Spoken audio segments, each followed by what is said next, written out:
Welcome to another episode of Listen, Learn, and Love, hosted by Richard Osler. My guest on today's podcast is my friend Kim Pearson.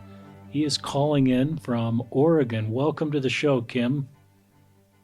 Well, thank you. And we'd like to thank Tom, our producer, for all his work to put these together and to make sure I don't technically go awry. So thank you, Tom. Kim is an active LDS father, married, and has LGBTQ children, one LGBTQ child. And Kim, will you just introduce your family to us? Sure. So my wife and I are about as Mormon as you can get. My wife is a great-great-granddaughter of Wilford Woodruff, and my pioneers were all in Kirtland and Nauvoo, and both families came to the West and settled when the Saints came to Utah. Both of us are polygamous family, so we have backgrounds with the polygamous parents, our great-great-grandparents, and the different lines. And I grew up in southeastern Idaho. My wife grew up in, kind of all over. She was an Army brat, but eventually settled in Oregon, and that's where I met her when I graduated from school and come to work. We got married. We were both a little older when we got both married. I'd served the mission and been working for a bit, and my wife just got back from a mission when we first met. So we're both returned missionaries. Got married, started having kids. Kids didn't come so easy, but eventually ended up with 3 kids, a son, a daughter, and a son. So we got 2 sons and 1 daughter in the middle, and so we kind of know what it's like to raise both sons and daughters. My first 2 children, my son and my daughter, were what I would call pretty typical kids. My oldest son, played football, played lacrosse. He's pretty smart. Everything seemed pretty normal. He went on a mission, loved his mission. That was all thing. And then my daughter is again a pretty typical young woman in the church. Grew up through all the things. She was a little bit of had some anxiety and stuff, so we dealt with that. And then my youngest son, my kids are spread out because we had a little bit of challenge having kids. So my youngest is 6 years younger than his sister and 10 years younger than his brother. So he came along and he was trying to follow the footsteps of his brother and sister, and we were just going along as a typical Mormon family.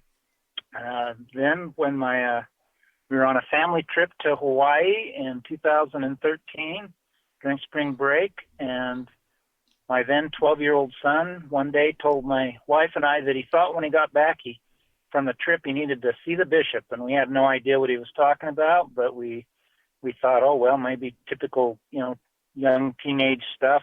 Feels like he needs to confess something to the bishop or whatever, and so we told him we'd set up an appointment for him as soon as we got back, and then we went on, and about 2 hours later he come back in to us and he says, Mom and Dad, I really don't need to see the bishop. And we were kind of like, oh, okay. We didn't know where that was going. And he said, but I have something to tell you. And we thought, well, what is that? And he goes, I'm gay. Wow. And caught us totally by surprise. I think the first thing that went through both my wife and I's head was, wait a sec, you're only 12. How in the heck can you make a statement like that? That's just too young, which we've learned is just totally incorrect. In fact, we've since learned that most kids know that they're different probably when they're as young as 6 or 7 or 8. It's difficult for them to probably put a label on it until they get a little older. It's usually about 12 or 13 when they start figuring out the right names and what it all means. But we were shocked by that and had absolutely no idea what to do with it.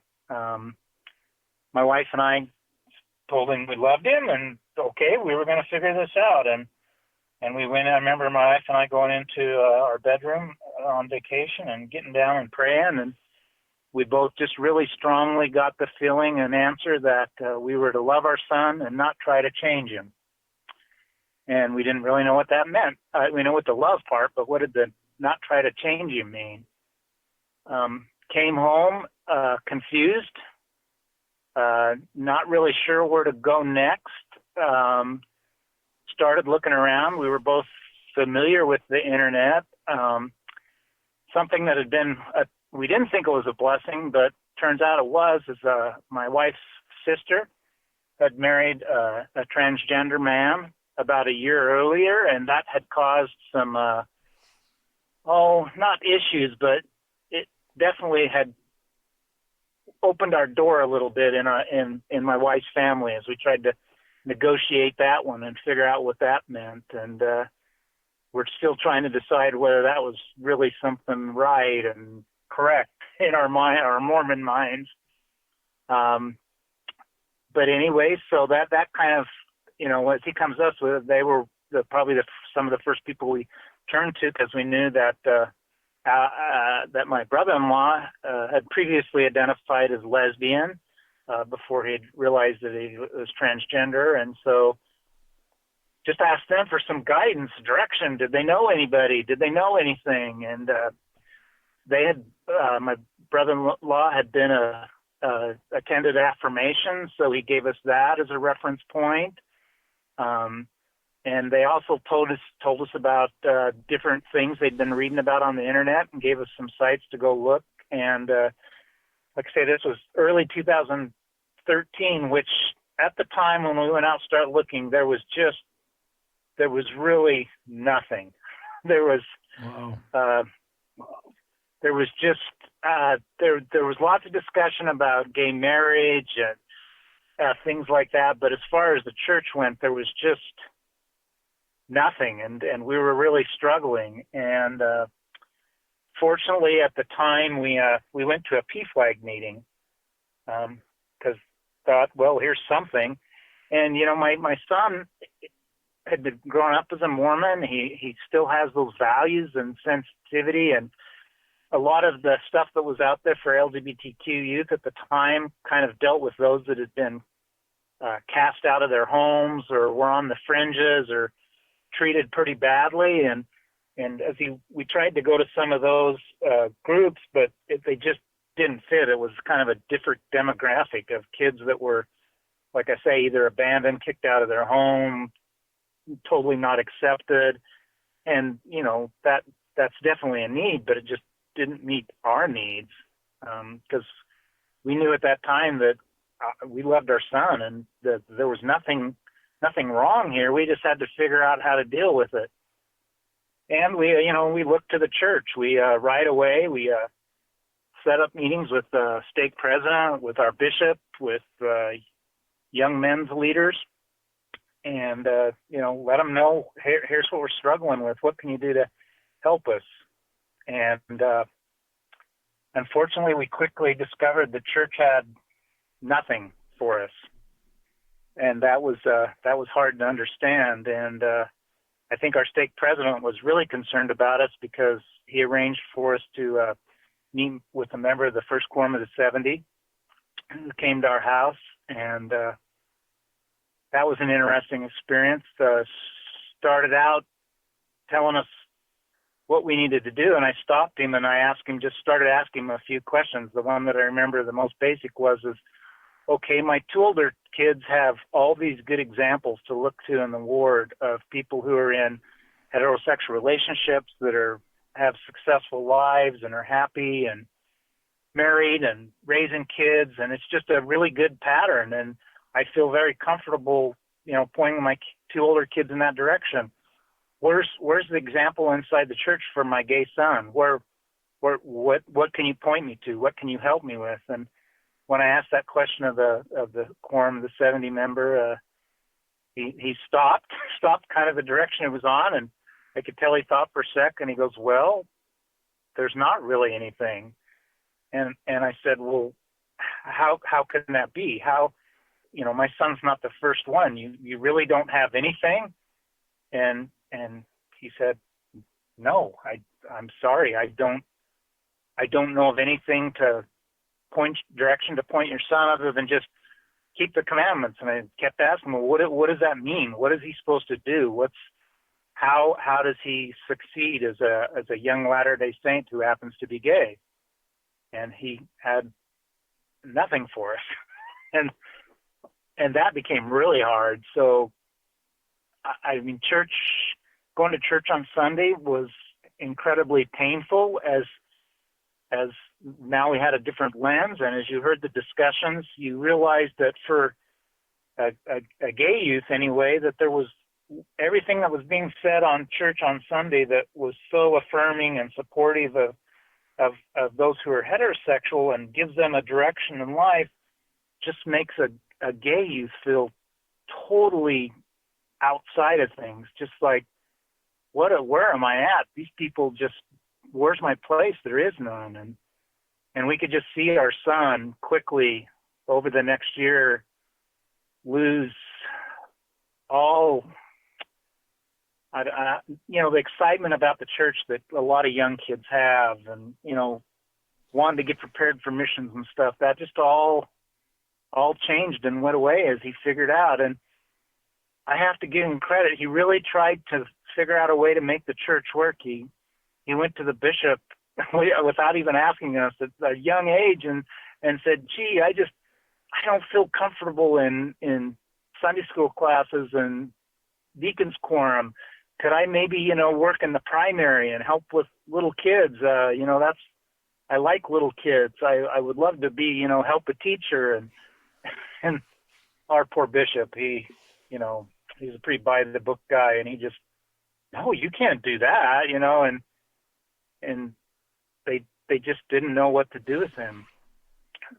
And as that pain went on, we just saw our son start to go down a path that was very worrisome for us, because nothing serious had happened yet, but we could see that his mental state was starting to change from the confident little boy that he'd always been, and good kid and sweet, and really started reaching out. And I think it was about 6 or 8 months later, we had a couple of things happen that really helped us. First of all, somebody here in Portland at a Peace Flag meeting referred us to the Gay Youth Chorus that had just been started up here in Portland by the Portland's Men Gay Chorus, and so we reached out to them and went, and right away my son found a home among kids my son loves music. He loves to sing.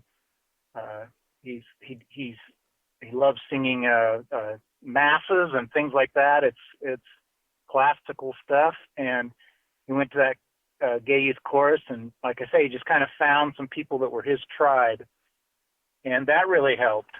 So we became very active in that, served on the board and helped establish it. And it was a great experience for him and us, because we got exposure to gay men, lesbian women, transgender men and women who were successful in life and stable. And suddenly one of the first things I realized is, wow, here's some examples for my son. I can't find them in church, but I can find them here. And then what started to shock me is a significant number of those examples turned out were either Mormon or ex-Mormon.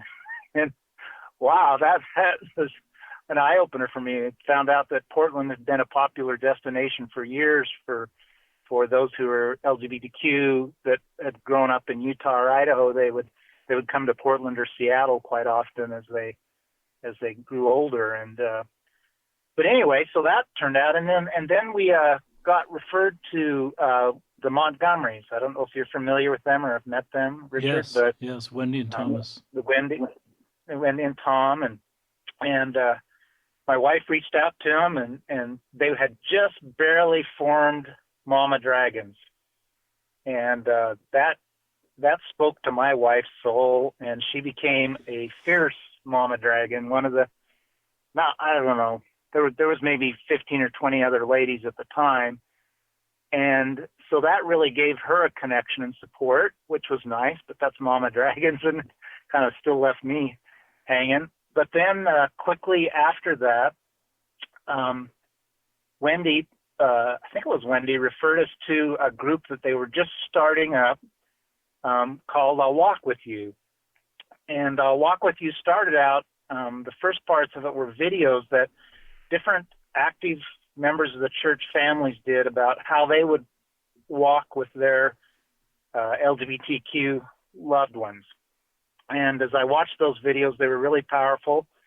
And I realized that we weren't quite so alone as we thought we were. But it was like, how do we connect with these people? And then that's when we were introduced to a Facebook group called I'll Walk With You. And I think it started in April of 2014, and I think we joined in June. So we were there. I think when we first joined, there was like 40 of us or 30 of us. Very small group. That group has now grown to over, I think we're at 11 or 1,200 on Facebook. We're a private group. I don't want to use the term secret. We're private so that those who are part of the group can kind of share their experience and not worry about it getting spread all over the world. It stays within our group. But that has just been a lifeline for our family to not feel so alone. So that was something we discovered early on. And then also through that group of Mama Dragons, there was a kind of a strong encouragement to bring our kids to affirmation. Now, affirmation traditionally, if anybody knows about it, had historically been for adult gay men, and then it had kind of grown some, and adult lesbian women had joined the group. And for a number of years, affirmation had struggled over whether they were anti-church, for church, just exactly who they were. But a couple of years before we found out about them, they had decided to really kind of open their doors and say, we're just here for everybody. And we just want to support everybody. And we're not pro-church. We're not against the church. We're just here to acknowledge the journey that members of the church are on that are LGBTQ. And so they had started forming that. But as parents, the number of us started talking, and especially the moms, and they decided they wanted to go to affirmation and bring their kids to give these kids a chance to meet other kids, because that was something that was really hard back. It's not really that long ago, but these kids were, even though there was a number of us, we were all with some in Arizona, some back. I think there was somebody in North Carolina, California, a few in Utah. We were scattered, so. I think it was 2014, maybe 15. I can't remember my years. The moms got together, and I think they had about, maybe 15 or 20 kids at affirmation that they brought. I couldn't go the first year, but my wife went. And I got to tell you, Richard, and the next year I went, you have never seen anything as amazing as you do when you see older gay LGBTQ people, when they see young teenagers come into their midst. My wife and son showed up at affirmation, and they just took these teenagers into their arms. And it was, my wife and son came home from those 2 or 3 days, they were just on top of the world. My son had met other gay youth. For the first time in his life, there was other Mormon kids that understood him, and I think there was even a little bit of flirting going on then. I think some of the boys got their first kisses, and I know that might alarm some people, but as I looked at it, I realized, oh my goodness, my son is acting just like my older 2 kids and the experiences they'd had as teenagers and hanging around and stuff. And at that point in time, I really come to realize that my son needed a childhood and a teenage years that were just like my older 2, where he could just be himself and experience life and all that there is to being a teenager and friends and crushes and all of that stuff. And that affirmation experience really helped that. And from there, they affirmation realized they needed to do something for the youth, and that's just really grown to where now I think there's 2 or 3 or 400 parents and youth at the affirmation conferences, and it's just amazing to me how it all snowballed. Those first days back in 2013, 14, it was like there was nothing organized and nobody, and now there's actually really an active body of people who are together and supporting parents, supporting one another, trying to figure out what it means to have LGBTQ kids and be a Mormon parent. And there's other groups that have formed too. The North Star group has a group of parents that do their thing, and there's other things, but that was kind of our salvation and became our framework that we worked around, and that's very helpful. Really supported us. So that was a long-winded. That's great, Kim, because I think our listeners are looking for other parents of how they're navigating this road.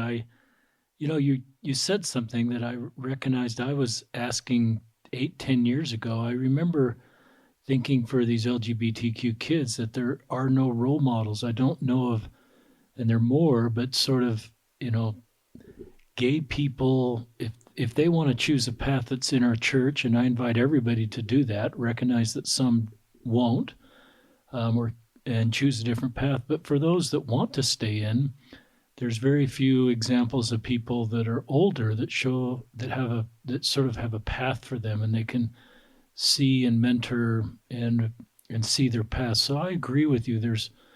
With that conversation with that general authority, and I also agree that everybody needs community. And I admire you as a father and a mother, recognizing that your good son needs community and he needs to be able to survive. And I think of those older LGBTQ people at Affirmation. They probably see their younger selves when your son walks in and recognize how difficult those years were for them. And I think that's probably part of their desire to welcome and help and make that experience better than the road that they traveled. I want to go back to this Facebook group that you're a moderator of, that you mentioned in these. It's called I'll Walk With You, and it's a secret Facebook group, or a private, meaning that everybody that joined, like you described, they just share their journeys. And at some point, you're a moderator, then at some point, one of you invited me to be a part of the group, even though I don't have LGBTQ children. I was so honored to be another LDS parent, but reading all these stories has helped me so much to understand the unique road, and I wish everybody could read these stories. But I recognize why the group needs to be only for parents of LGBTQ kids. But you made a post a few weeks ago that really generated me thinking, wow, I'd love to just have you read this post on the podcast. You talk about your gay son. I love some of the words you hear. You say, he is my kayaking and skiing buddy. Just a typical son. He loves music, loves plants, he's smart. And I just love the imagery of that all three of your kids are within the circle of your love and support. And I think you're doing a great job navigating this. But do you just want to read this post for us? It's got like 15 bullet points. You could read it and stop, or just however you want to share this content with our listeners. Sure. And, I want to give some background to this so that people understand. Richard, the simple fact of the matter is that a huge number of I use the term Mormon, not supposed to use that, but LGBTQ youth and adults that are in the church, they're badly damaged. They have suffered wounds that I don't know that I totally understand. And, we've now lost probably 10 or 12 youth that we personally knew to suicide. And few of those deaths happened very early when we first started walking this road. And something that I fiercely felt inside was, I'm going to do everything that I can to make sure that my son doesn't become so severely damaged. I'm aware that it's almost impossible for an LGBTQ individual to walk through life today and not take some damage, but I just had to do something to not have that happen. And it's been hard. It's really hard, but I think that with my son, at least, I succeeded. He's a pretty healthy 18-year-old now. He's excited to go to college. He he's just a good kid, and the future's bright for him. And he has some issues with anxiety and stuff, but I think we've navigated it pretty well. And as I've read these posts on I'll Walk With You and watched new families come in, my heart just breaks because of the challenge that they feel of not knowing what to do to be parents.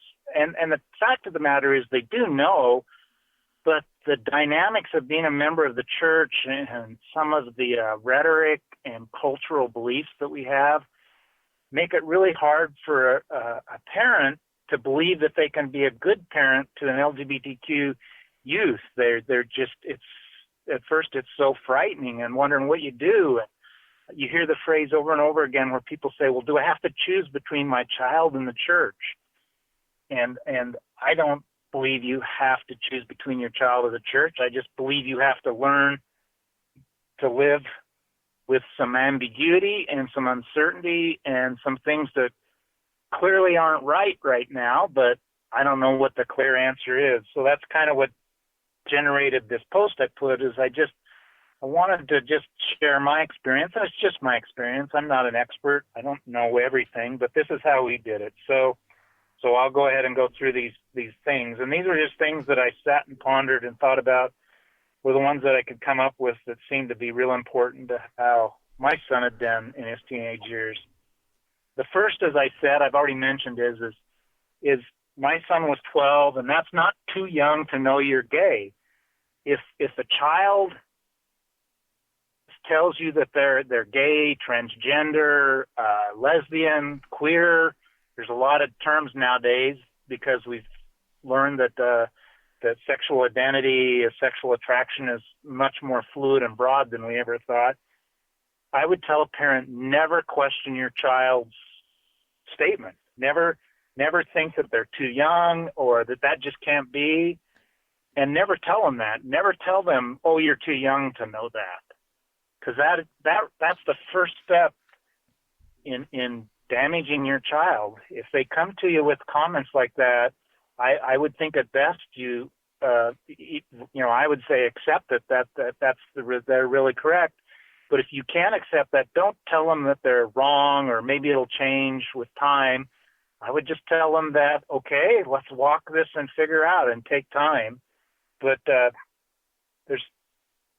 I think with our son, because we accepted him right from the start, pretty much, we had our missteps, and he has pointed those out to us. But the fact that we pretty quickly off the bat said, okay, you're gay, and we accept that, went just a huge distance to allowing him to feel confident and comfortable. So that was the first thing I put on here, and I would, and like I say, I would tell, there's these myths out here. There's people that believe that today the kids are exploring or they want to be popular or whatever. I have to be honest with you. I have never met a single youth that said, I'm gay, lesbian, or transgender, that just was experimenting or playing with it. There could be some out there. I'm just telling you, I've never met them. So that was the first point. The second point that I made is the one that I said when our first prayer to my Heavenly Father was to love my son and don't try to change him. And I understand that don't try to change him so much better now. There is nothing more destructive to the human soul than to have your mom and dad or your family or those close to you or church leaders tell you that somehow fundamentally you're flawed, and either we need to try to change you now or you got to hang on until the next life so that you can be changed. Our children were born the way they were because that's how God intended life to be. And there's always been, from everything scientists look at, there's always been, somewhere between 3 and 7%, I think, are what most experts say, of people born in this world that are or identify as gay or transgender or whatever. And it's been consistent, and It just is, and it's part of Father in Heaven's plan. And anybody who tries to say that it can't be, we've had people tell us, oh, it can't be. You know, God never intended that. That's just not right. It's here. It's part of His plan. We got to figure out how to accept it. So don't try to change your kids, fix them somehow. They don't need fixing. That's just how they are. We need to figure out how we're supposed to raise them and what Father in Heaven's plans for His kids that are born into this life that way. And they could have been that way before, and they might well be that way in the eternity. So how does He work with that? What do we do in this life? The next thing that I put down here, especially for the younger teenagers, but this is even true for if your kids come out when you're older, is you got to help your children, just like your straight kids. You've helped them and encouraged them to be parts of groups that supported them or made them feel good, kind of their tribes, whether that be sports or music or band or whatever. You got to do the same thing for your LGBTQ kids. You got to help them find groups and friends and spaces that fit them. And you know, that doesn't mean that you go out and find other LGBTQ kids. LGBTQ kids quite often have very unique, different talents. My son is so interested in plants and horticulture, and that's what he wants to be, and he's known that since he was 14 years old. That's cool. He loves music, but the music he loves is choir music, choral music. It's not my cup of tea, but he just finds it amazing. He'll listen to it for hours on YouTube, and other LGBT youth that I've known. Some of them are incredibly talented musicians and compose music, and they typically have talents that are maybe a little different than what we expect of our teenage kids, but they're there, and we need to identify them and encourage them, whatever they might be. I know some one LGBTQ individual that is just amazing with floral arrangements, and you've never seen how the kind of floral arrangement this person does, but this is a man who also likes to wear high heels and makeup. But just as I got to know him, he's incredible, and that's hard as a parent because we tend to think our kids should be kind of the same as everybody else. We don't want them being different. It's part of our attempt to protect them, but help your kids find your LGBT child their space, and hopefully some of that can be a group maybe where there's other LGBTQ youth, so that they can they just will identify and match up better. You know, like say affirmation is one place where that happened for us. My son in the Portland Gay Youth Chorus, that he did that for a number of years. But one thing I would say about that is let your children find their groups. You just encourage them. Don't try to identify it for them. That's the same as your straight kids. Don't do it any different. The next thing that I put on my list, and this was our situation, is, you know, especially the older kids or kids who come out when they're in their young single adult years, quite often they can have some real bitterness towards the church because of what they've been through, and quite often they're mad at their parents for staying active in the church, and that's a tough situation. That wasn't our situation, but what we learned with our son at the young age is we never tried to make the church the enemy.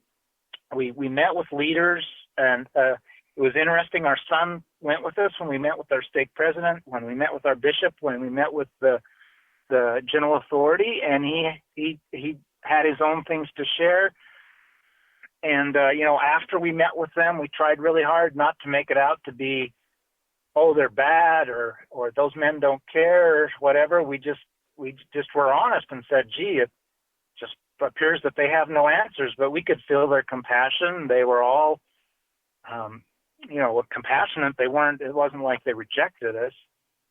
And so we didn't make the church the enemy. Now, in our family, my wife quit going to church because it just hurt too much. It wasn't that she didn't believe in it. It's just going every Sunday, watching young men pass the sacrament, hearing youth give their talks, just hurt her soul because her son wasn't there. He had chosen to quit going because it just wasn't good for his mental health.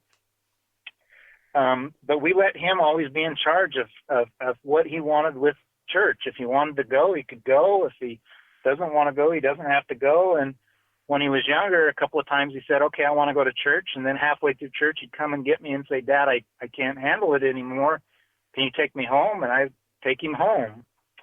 And we just let him be in charge of that. He wanted to give seminary a try when he was a freshman, but he just could tell after a few days that wasn't a good place for him, and so he stepped out. But in all of that, we were always careful to not make the church out to be the bad guy. And so to this day, my son has a respect for the church. I think he's disappointed in his own way that it doesn't have a place for him right now. But he's also not angry at it. And that's important because the church is still a part of our whole family's lives. My other two children actively attend, but they support their brother fully too. And we've had to work out a balance. And I think we've successfully navigated that. So, it's really hard when the church doesn't have any answers for you, when the things are said, conference talks are given that are so hurtful. There's a part of you that wants to say, oh, this is a bad organization and these men and women are bad and mean and evil. But the simple fact of the matter is I just believe they're ignorant and they have no idea how badly what they're saying or doing is hurting these individuals. And it's not because they tend to hurt them. They just don't know, don't realize. And so we try not to make the church an enemy in our house. And just something that I would tell you, go ahead. Just remind our listeners, you're going to church, Kim. Is that Yes. correct? Do you hold a calling and participate? Well, we moved to Charlotte, North Carolina a couple of years ago for work, and so I was the ward financial clerk there. And we've just moved back to the Portland area here because I'm semi-retiring, but brand new ward, haven't got a calling yet. But I've served in callings. I've been an Elders Quorum president, and I've served in the high priest group leadership, and I'm a CPA, so it seems like I'm the eternal church auditor. But taught gospel doctrine, taught youth, taught primary. So I'm a pretty active, what I would call hardcore believer in the gospel of Jesus Christ. It's become a little more nuanced because of the path I've walked, but we're pretty sure in my heart that as far as I'm concerned, this is the Savior's church, and I'm just going to try to do what I can to truly make it His church. And for some of our listeners who haven't had too many parents of LGBTQ kids on, they may be a little uncomfortable with some of the things you shared about our leaders. We're not used to saying a conference talk is hard, or we're not used to saying that maybe there's not complete understanding of every issue with our leaders. And I've learned to sort of honor people that feel that way. I've sensed some of that in my own life, and the best way I can frame it up is just there's missing chapters. There's a gap between our restored church and its ability to fully minister to its LGBTQ members. And I think I can say that and still believe in the church. Even President Nelson's talking about the restoration is still occurring. Take your vitamins. So I think even though we don't usually talk about it like you talked about it, and we're maybe a little uncomfortable when someone says what you said, I've learned to honor that and to frame that up. There's just missing chapters, and most of our LDS LGBTQ kids leave, and that's just a fact. And we can say they're less faithful or whatever, but your son, this is a great kid who is just hard to find a path in this church. And so I think you're doing a good job of honoring him, keeping your family circle together, staying a member of the church and being engaged, and just recognizing that we have more work to do. So I think you're navigating all that really well, Kim. Um, so Yeah, I'm going to let you go. I And we've only got I want to make sure to get this whole list. We've got about 20 minutes. So sure, kind of gauge your time because you've got a lot of content here I want our listeners to hear. sure. Um, the next thing, and this is actually one of the first things you should, as a parent of an LGBTQ youth, especially, well, for all of them, they're in control of what I call coming out. So we very quickly told our son, you decide, if, we want to, because as parents, you tend to want to go out and tell the bishop and the stake president and enlist everybody and get things fixed for your kid. But we realized very early that no, we've got to let our son be in control. So we didn't reach out to our stake president, bishop, young men's leader, none of those until our son told us he was ready. And for the first 6 or 8 months, we just lived with it pretty quietly as a family. But my son was smart enough, I think, to figure out, and he had friends, that there's something about coming out on your own terms that is very liberating and allows an LGBTQ individual to really be able to stand up and say, this is who I am. But they have to be in charge of that, not you as parents. So we always let our son, and it was interesting at one point in time, he said, Dad, if you want to get up and give a testimony about me and what you've been going through, you can do that. And ironically, the day that I did that, we had a gay man reach out to us who hadn't been to church in years and wanted to go to church, but he wanted to go with somebody he felt safe with, and so he came with us, and I bore my testimony, and he lost it. He was crying so hard he couldn't. That was so different from his experience, and Wow. and so that's just. We've had some great experiences, following our son and let him tell us when it's time to do things. So I love that, always Kim. let your child be the one in charge. What we did do as parents, though, as we did that process, is we did protect our son. And I mean, even the member of the First Quorum of 70, at first he started lecturing our son and saying, you can't identify yourself as gay. You're a child of God. And we stopped him and said, that's not fair, because you're going to stand up in conference tomorrow and say how much you love your wife. So you identify as a heterosexual when you say, I love my wife and she means everything for me. And that stopped him. So and he acknowledged that. So you can protect your children.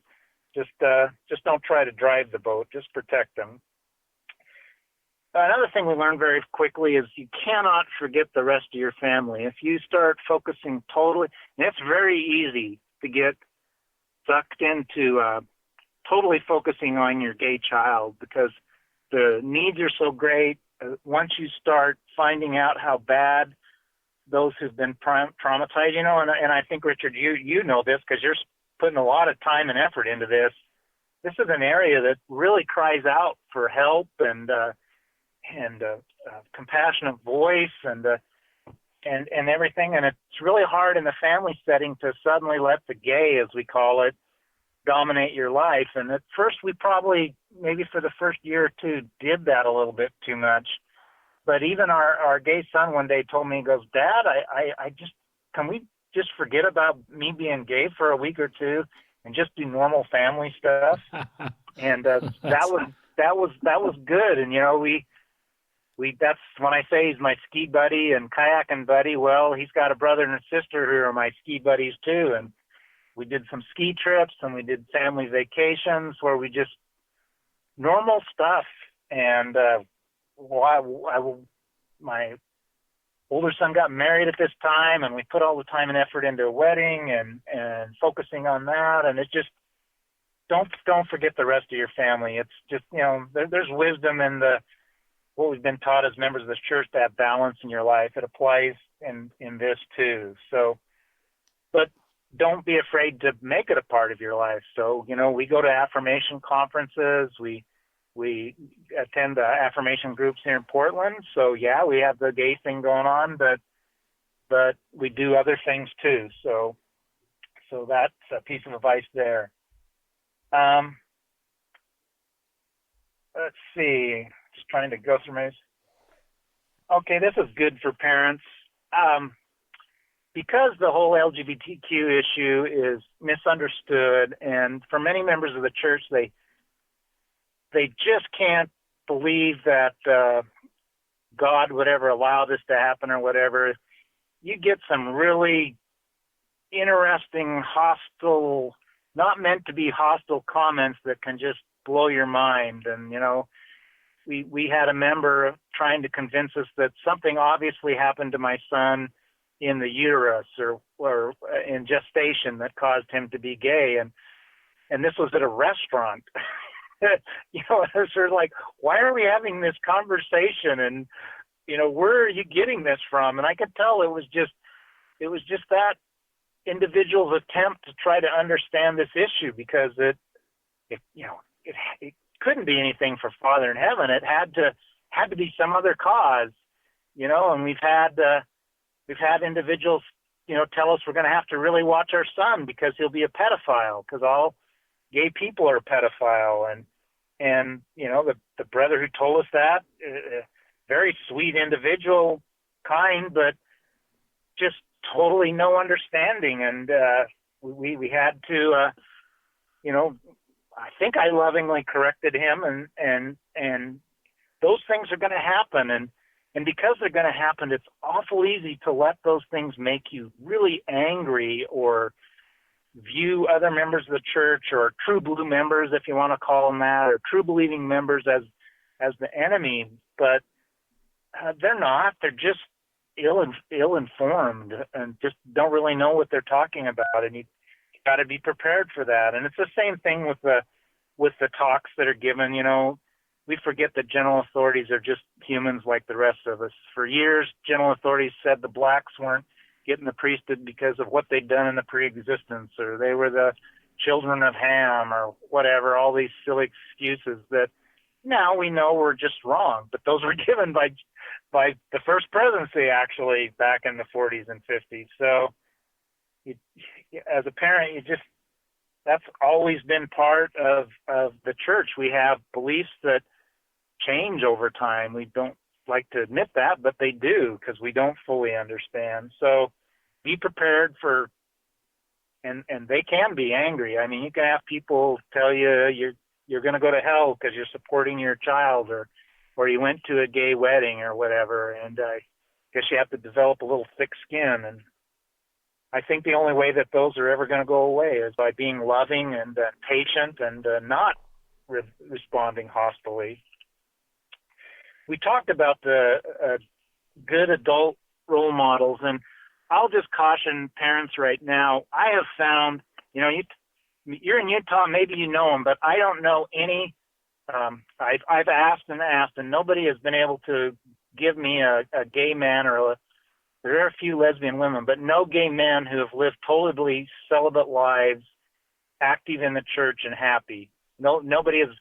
Every time they try to, and I get to know the individual, I find out the individual either is very unhappy, or they had a period in their life where they weren't in the church, they had gay relationships, and maybe they've come back. But nobody has been able to give me that role model of somebody who came out when they were gay when they were a teenager, and now they're 60 years old. And I'm not saying they don't exist, I just have never met them. And unfortunately, also what I've seen is there's been a lot of men and women held up by the church as role models that later have said, no, I can't do this anymore.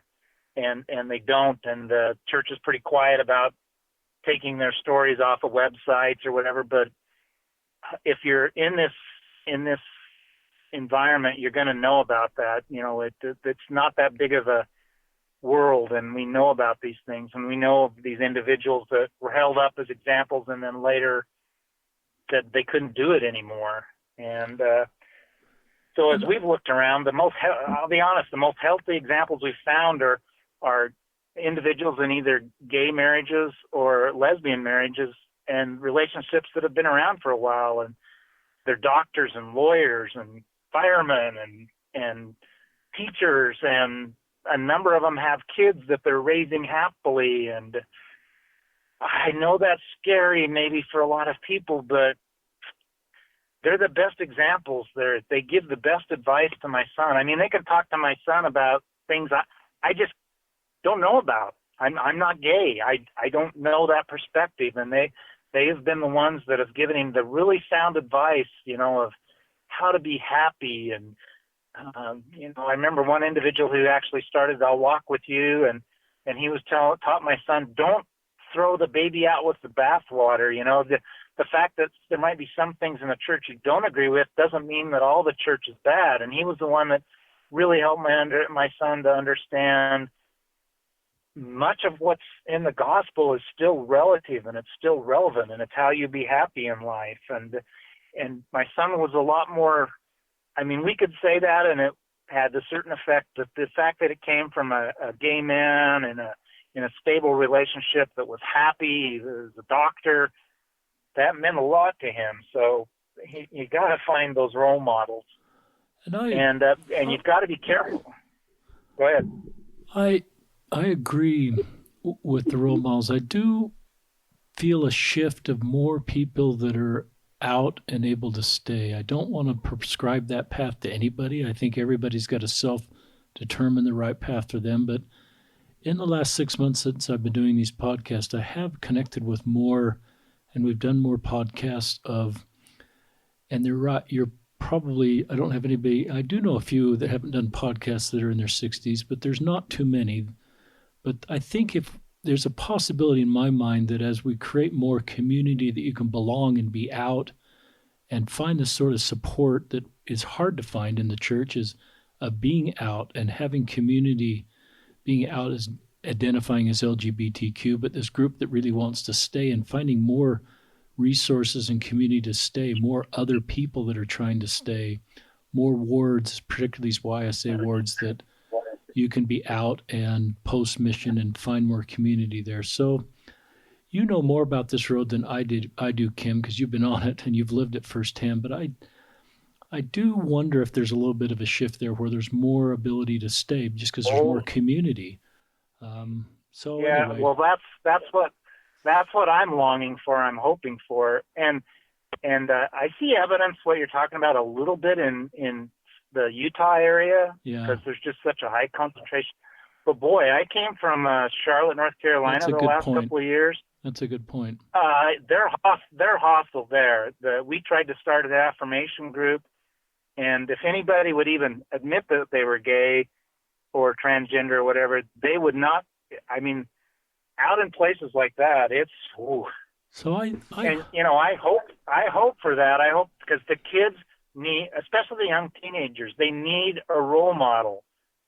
And for us here in Portland, I've got nobody like you're talking about. So I have to find the best role models I can. And that's because these kids gotta have hope that they can live successful lives. They need hope. Everybody needs hope, Kim, and I really tender for that. Yep. Everybody needs hope, and I think these are just missing chapters, and I hope, and I'm going to let you go back because you've got about 6 minutes left, but I hope a future chapter doesn't require any doctrinal changes. It's just when your son comes out, there's LDS, LGBTQ sort of authorized church channels, where I don't know how that works, but where there would be places to turn in the church, within the church structure, to create community for parents and LGBTQ youth that have self-determined they want to stay and are looking for church-authorized sort of support groups helping them on their path or honoring their path if they choose to leave, and talking about how do we navigate that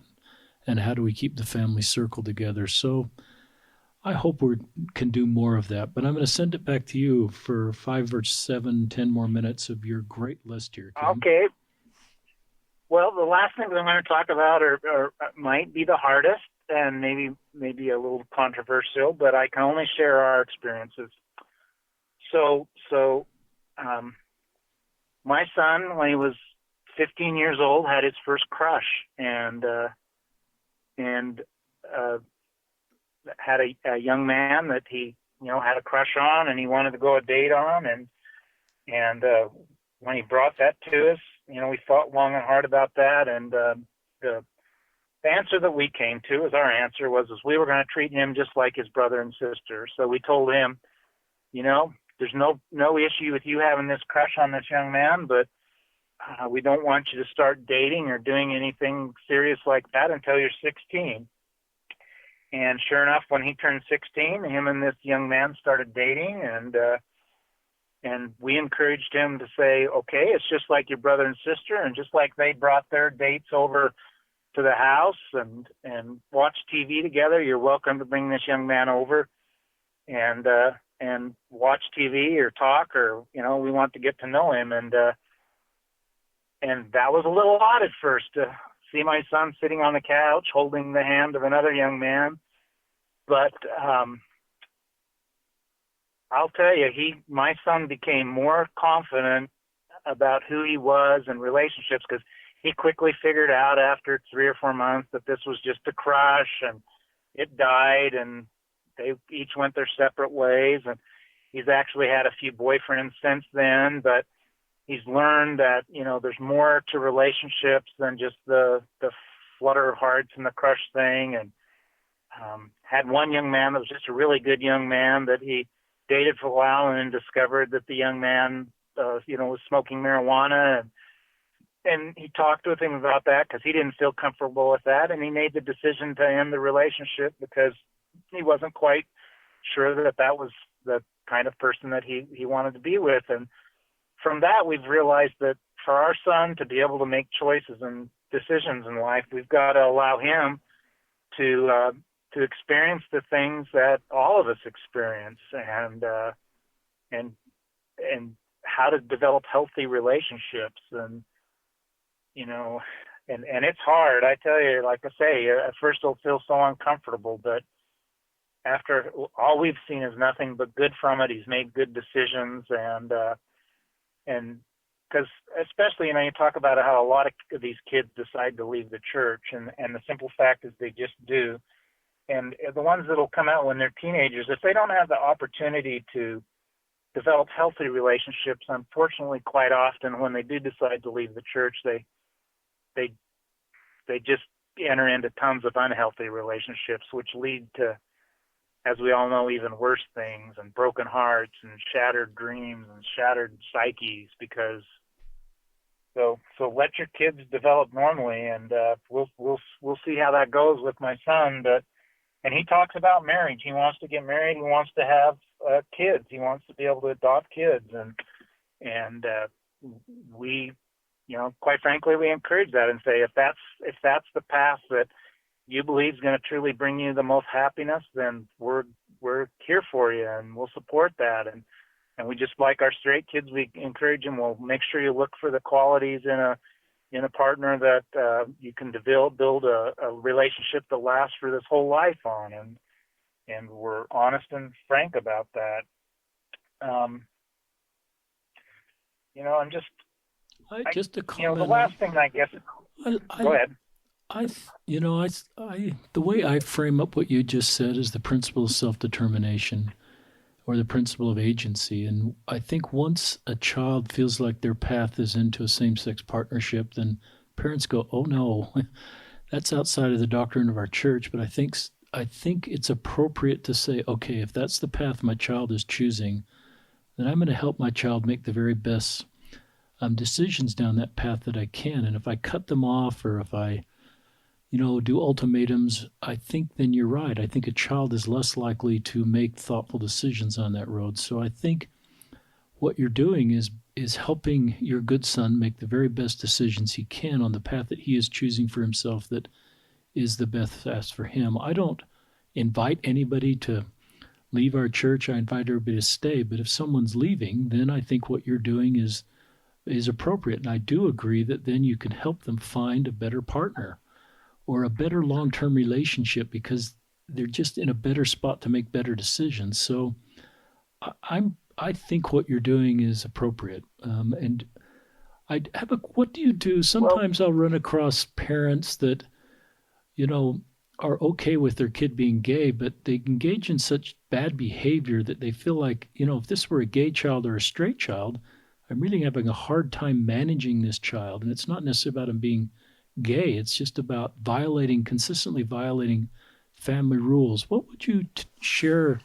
Advice would you give to a parent in that situation? For I would tell them to forget about the gay thing, quit labeling thing gay, and just say, okay, is this activity, or is what my child doing? If they were straight, and like I say, pull the gay. If it's an issue or a problem that you would be working with on your straight, it's really the same. There's no difference. If you've got a rebellious child and he's heterosexual and out doing inappropriate things, it's no different than as if he's a gay child. You have a gay child that's rebellious and out doing things. They're, I can't stress this enough. LGBTQ people are exactly the same as heterosexual people. They make good choices. They make bad choices. They're Republicans. They're Democrats. They're independents. They're agnostics. They're God-fearing. They're just like the rest of humankind. And some of those kids will be good kids and make all the right choices and will make their parents happy. And some of those kids, for some reason that we don't totally understand, struggle. And it doesn't matter whether they're straight or gay. They just struggle. And all you can do as a parent is try your best to help them, but don't make it about the gay. Make it about whatever the action is that's inappropriate. If they're multiple sex partners, that's not good. That explain to them why. If it's drugs, why? What?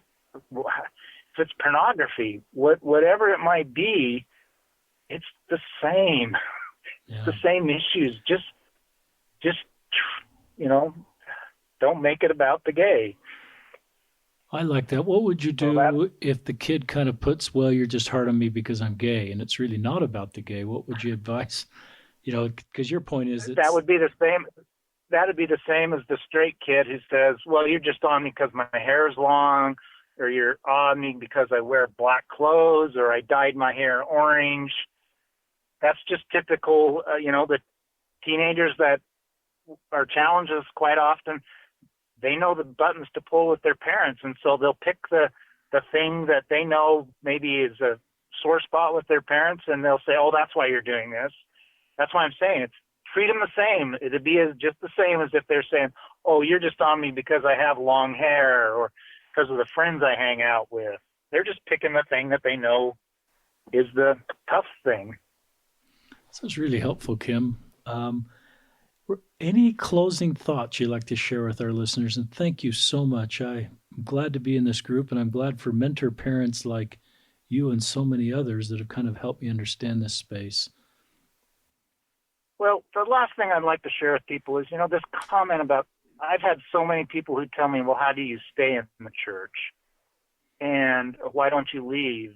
And I've had other people, question my testimony, and everybody has to figure it out for themselves. I can't tell any, but in my mind, we've got a false thing going on in the world today in our understanding of the gospel and how we live it and what Father in heaven expects us, in that we believe that we have most, if not all, the answers.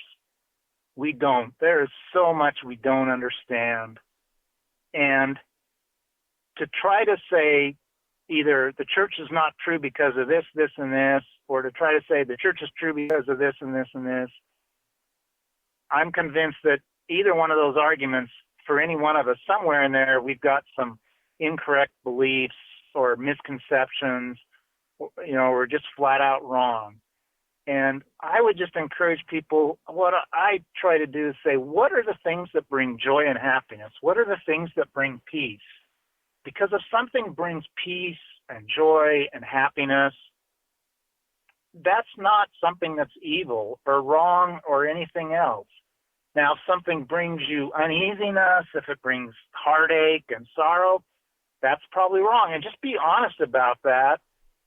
And so, for example, if a gay couple has a marriage and they have kids and they're happy and productive and they're raising the kids, then they're doing a good thing. Now, maybe in the church we'd say, well, that's not the celestial thing, but it's also not, outer darkness thing either. They're doing something good, and just be honest about that.